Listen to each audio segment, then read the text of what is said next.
আলাইকুম গাইস, কেমন আছেন সবাই? আমরা এখন লাইভে চলে আসলাম। তো আপনাদেরকে আজকে আমরা ঘুরতে আসলাম ঢাকা অদূরে। তো যাই হোক, আপনাদেরকে সোনারগাঁ জাদুঘরের ভিতরের দৃশ্যটা আপনাদেরকে দেখাচ্ছি। আমাদের সাথে থাকার জন্য আপনাদেরকে অসংখ্য ধন্যবাদ এবং আমাদের সাথেই থাকুন। আপনাদেরকে আস্তে আস্তে দেখাচ্ছি। এই হচ্ছে এটার ভিতরের দৃশ্য। এই দেখুন সোনারগাঁ জাদুঘর, কি সুন্দর সিনারি, আগের দিনের ঐতিহ্যবাহী। এটা একটি কাঠের বাক্স, এখানে লেখা আছে নির্দেশক যে হাত দেওয়া নিষেধ। তারপর এখানে আরও আছে, এখানেও আছে, আপনারা দেখতে পাচ্ছেন। এখানে একটা টিটির আগের দিনে এটি দেখুন, খুব সুন্দর জায়গাটা দেখা হবে। দেখুন দেখুন আগের দিনের মানে রাজা রানীর দৃশ্য সুন্দর। তারপর বা হরিণ, তারপর নৌকা, জাহাজ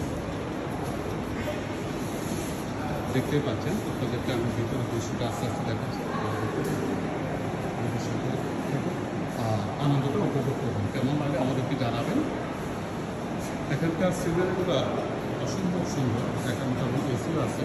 এখানে মানে পরিবেশটা অত্যন্ত ঠান্ডা। টিকিট 50 টাকা করে নিয়েছে। আপনারা যে কেউ আসলে এখানে আসতে পারবেন।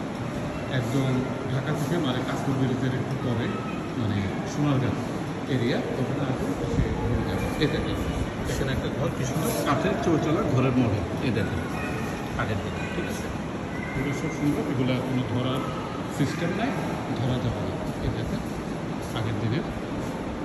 এখানে লেখা আছে কাঠের সিন্দুক, দেখতেই পাচ্ছেন আপনারা, কাঠের সিন্দুক অসম্ভব সুন্দর। কাঠের সিন্দুক এগুলো দেখো, কি সুন্দর চাকার সিস্টেম এবং ঘেরোয়া দেওয়া স্টিল দিয়ে এসএস পাইপ দিয়ে। এখানে কোনো ভিতরে প্রবেশ করা যাবে না। তারপর সব আগের দিনের। এ দেখেন কাঠের চপ্পল মানে জুতা যাকে বলে। এ দেখেন আগের দিনে যারা পড়তো, দেখছেন, আপনারা দেখতেই পাচ্ছেন।